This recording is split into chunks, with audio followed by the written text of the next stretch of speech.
C'est un scandale qui n'en finit pas en Grande-Bretagne. L'histoire des écoutes téléphoniques a commencé avec les journalistes, c'est maintenant au tour de la police d'être éclaboussée.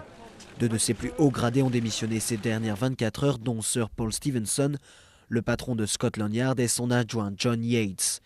Tous deux vont devoir répondre de leur lien avec News of the World, le tabloïd anglais fermé par Rupert Murdoch à la suite du scandale des écoutes téléphoniques. Dimanche, c'était aussi au tour de Rebecca Brooks, ancienne directrice du journal, d'être interrogée pendant 12 heures par la police.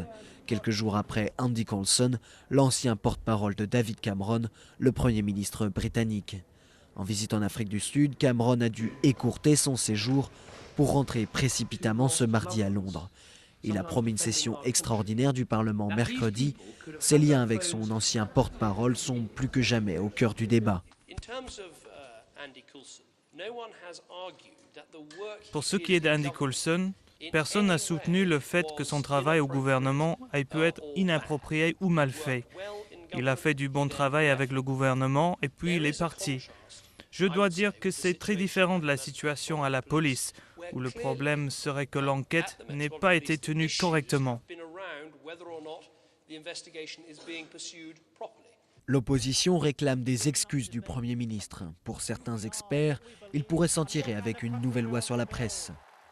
Il va y avoir une régulation plus sévère de la presse en Grande-Bretagne à cause de tout ça. Il va y avoir des règles plus strictes sur ce que les politiciens, la police et les journalistes font entre eux, mais je ne pense pas que cela va amener le Premier ministre à démissionner.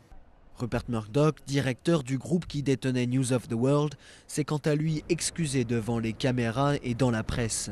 Mais il en faudra plus pour convaincre ce mardi la commission parlementaire sur les écoutes téléphoniques, une commission à laquelle il doit répondre avec son fils James et son ancienne protégée Rebecca Brooks.